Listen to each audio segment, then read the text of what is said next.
اکثر کہا جاتا ہے کہ آپ کا کیا عقیدہ ہے یا رسول اللہ المدد میں؟ ہم نے کہا جی ہمارا عقیدہ یہ ہے کہ یہ ایک طویل جملے کا مخفف ہے. یہ مسلمان کی جو اصل نیت ہے اس کا یہ مخفف ہے. کیا میں نے کہا اصل میں مسلمان کا عقیدہ یہ ہے کہ یا اللہ تو مدد فرما رسول کریم صلی اللہ علیہ وسلم کے وسیلے سے. اس کو وہ اپنی زبان میں مخفف کر کے کہتا ہے یا رسول اللہ مدد آنے کے لیے. اس کی دوسرا تفہیمی رخ یہ ہے, اس کے کہنے کا مقصد یہ ہوتا ہے کہ مدد تو اللہ ہی کر رہا ہے, اور یہ مدد کی نسبت جو حضور کی طرف کی جا رہی ہے مجازن کی جا رہی ہے, واسطے کے طور پر کی جا رہی ہے. وہ یہ کہتے ہیں کہ جب آپ کا یہ عقیدہ ہے کہ مدد خدا نے کرنا ہے تو پھر رسول کا نام کیوں لیتے ہیں؟ آپ ڈائریکٹ کہہ دینا یا اللہ مدد, تو آپ رسول کا نام کیوں لیتے ہیں؟ تو ہم نے کہا الحمدللہ یا اللہ مدد کا کون انکار کرتا ہے؟ تو یا اللہ مدد بھی کہا جاتا ہے, یا رسول اللہ مدد بھی کہا جاتا ہے. یا رسول اللہ مدد جب یا اللہ مدد کہا جا رہا ہے تو یہ اس اعتبار سے ہے کہ وہ معنی و مفہوم و کلمات اپنی حقیقت پر دلالت کر رہے ہیں کہ اللہ ہی مدد کا خالق ہے, اللہ ہی مستعان حقیقی ہے, وہی مدد فرمانے والا ہے. لیکن جب یہ جملہ کہہ دیا جاتا ہے یا رسول اللہ مدد, تو اس میں مراد حقیقت کی نہیں ہوتی, مجاز کی ہوتی ہے. یعنی مدد تو اللہ کر رہا ہے اور اللہ ہی مستعان حقیقی ہے, مدد کا خالق بھی اللہ ہے, مدد کرنے والا ذاتی طور پر اللہ ہے. اور لیکن یا رسول اللہ مدد جو کہنے والا تھا اس کا عقیدہ یہ ہوتا ہے کہ اللہ جو مدد فرما رہا ہے وہ مدد پہنچ رہی ہے رسول اللہ کے ذریعے.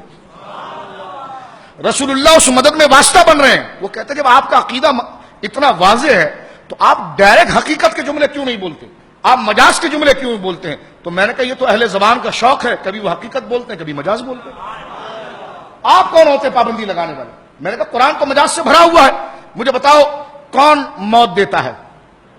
اللہ موت دیتا ہے نا. لیکن قرآن یہ کہتا ہے قل یتوفاکم ملک الموت الذی وکل بکم, محبوب تم کہو کہ موت کا فرشتہ موت دیتا ہے جو ہم نے تم پر اپنی جانب سے وکیل بنایا ہوا ہے.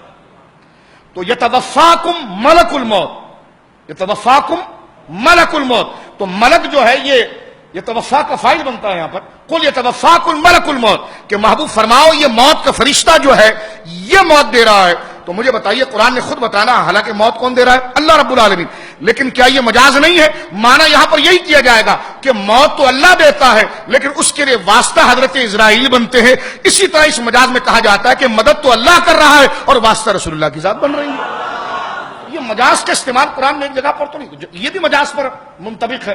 روزمرہ مثال کے طور پر یار آپ نے پانی پلایا میری پیاس بجھ گئی, یار آپ نے میری مدد کی میرا کام ہو گیا, تو یہ شرک کیوں نہیں ہوتا؟ یہ بھی تو مجاز کے جملے جو روزمرہ ہم کہتے ہیں. میں نے اس استاد نے مجھے عالم بنا دیا, اس نے مجھے سیدھا راستہ دکھا دیا, اس نے میری مدد کر دی. یہ جو ڈائریکٹ جملے ہم ہر ایک کے لیے صبح شام بولتے ہیں, لیکن کوئی کسی کو خدا نہیں سمجھتا بلکہ یہ کہتا ہے کہ یہ سارے کام خدا ہی کر رہا ہے, تیرے ہاتھ سے کروا دیے, تیرے ہاتھ سے کروا دیے, تیرے ہاتھ سے کروا دیے. تو یہ مجاز سے کیسے راہ فرار اختیار کی جا سکتی ہے؟ تو لہذا اگر واقعی میں کوئی مفتی ہو اور اس کے سینے میں امت کے لیے نرم دل ہو تو وہ تعصب سے کام نہیں لے گا بلکہ اس حقیقت اور مراد کو سمجھ کر کہے گا کہ کب لفظ مجاز کے لیے کہا جاتا ہے اور کب لفظ جو ہے وہ اس کی حقیقت کے لیے کہا جاتا ہے. سرکار دو عالم نے نہیں فرمایا. دیکھیں نا کسرا کا جب نمائندہ حضور کی بارگاہ میں آیا اور اس نے کہا جی آپ کو گرفتار کرنا ہے ہم نے, سرکار صلی اللہ علیہ وسلم نے فرمایا ٹھیک ہے گرفتاری کی بات بعد میں کریں گے. اور ایک صحابی سے کہا کہ اس کی خاطر تواضع کرو, لے جاؤ, یہ سفیر ہے.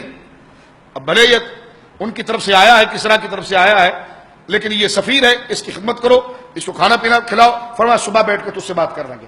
اور سرکار علیہ الصلوۃ والسلام کا جب اس نے خط پھاڑا تھا تو حضور علیہ الصلوۃ والسلام نے ہاتھ اٹھا کر اس کے لیے دعائے زرد کی تھی, اور رات کے وقت اس کے بھتیجے نے اس کو مار ڈالا.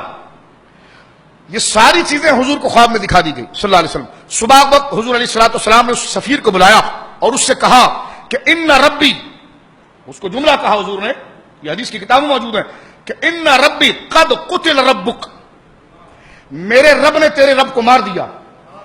اب دیکھیں حضور نے, یہ حضور کی توحید ہے, اور حضور سے بڑا موحد کون ہوگا؟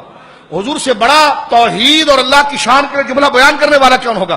اب دیکھیں لفظ رب مشترک ہے اور یہ دونوں حضور نے استعمال کیا, دونوں کے مصرف الگ ہیں. فرمایا ان ربی, میرا جو رب ہے, قد ربک, اس نے تیرے رب کو مار ڈالا ہے, قتل کر دیا ہے تیرے رب کو. اب آپ دیکھیں حضور نے اللہ کے لیے بھی رب کا لفظ استعمال کیا اور اس کسرا کے لیے بھی حضور نے رب کا لفظ استعمال کیا.